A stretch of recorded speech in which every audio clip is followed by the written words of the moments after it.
Salam, penelitian dengan skema dasar PF-PKDN yang dibiayai oleh Kemdikbudristek ini berjudul Rekayasa dan Ekspresi Antibodi Mimetik Fungsional Darpin Anti-Kanker pada Tumbuhan sebagai Sumber Produk Biofarmasetik.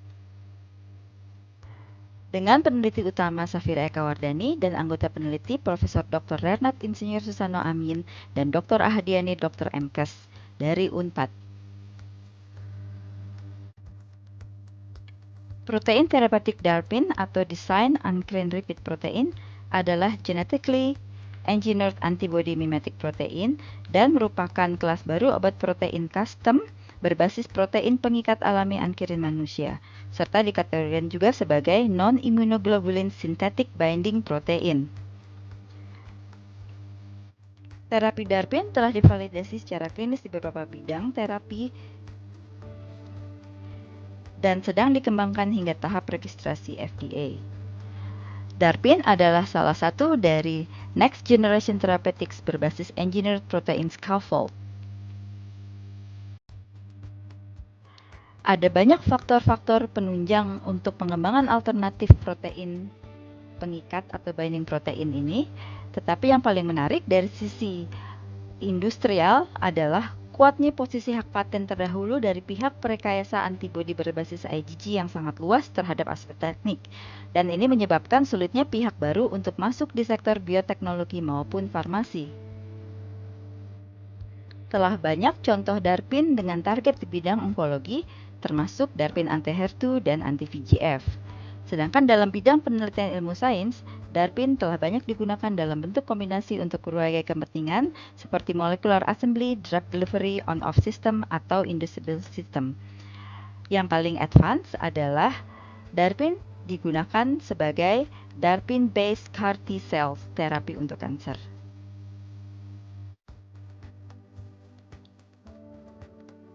Anti-VEGF dan anti-HER2 telah lama disetujui FDA sebagai terapi kanker usus metastasis, tetapi di Indonesia sendiri, utamanya masih bertumpu pada kemoterapi fluorouracil.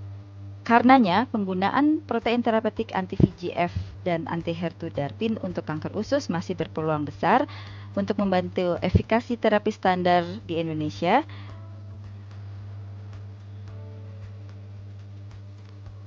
Dan meskipun aplikasi serta penelitian DARPin di dunia telah berkembang dalam dekade terakhir, tetapi rekayasa dalam sistem tumbuhan atau chloroplast hanya baru dikembangkan oleh satu grup penelitian di dunia dan bukan sebagai bahan baku obat. Sehingga ekspresi DARPin anti kanker pada tumbuhan atau aplikasi pada sistem chloroplast akan memiliki tingkat kebaruan yang tinggi.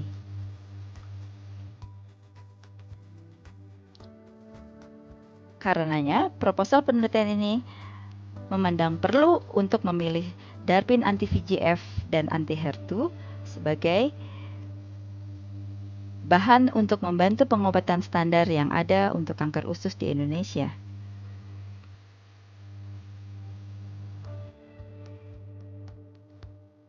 Karenanya, penelitian ini bertujuan untuk membuat konstruksi DARPin anti kanker dan ekspresinya pada sistem tumbuhan sebagai bahan dasar untuk produk biofarmasetik dengan menggunakan metode Agrobacterium Mediated Transient Assay.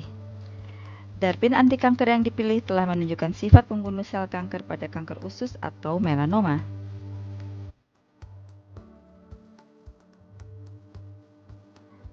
Hasil penelitian dan status luaran dari penelitian ini adalah 2 publikasi nasional yang sudah terpublikasi dan accepted di Sinta 2 untuk topik pengembangan model sel yang akan digunakan untuk menguji DARPin nantinya.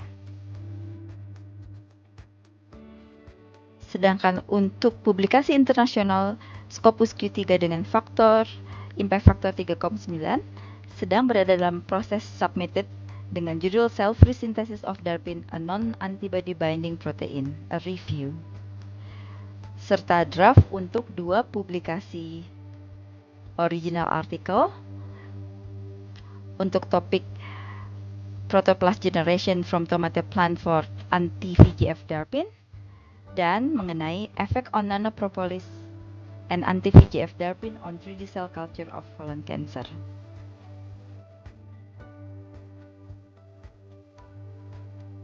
Pemilihan DARPin dan modifikasinya untuk konstruksi plasmid ekspresi sedang dilakukan, terutama adalah dalam hal mengecek struktur dan stabilitas DARPin yang akan dikombinasikan menjadi satu multispecific DARPin dengan menggunakan berbagai in silico study, contohnya prediksi struktur dengan menggunakan AlphaFold 3 dan docking analysis. Kami juga telah berhasil membuat satu model kanker sel senescence yang resisten terhadap fluorouracil.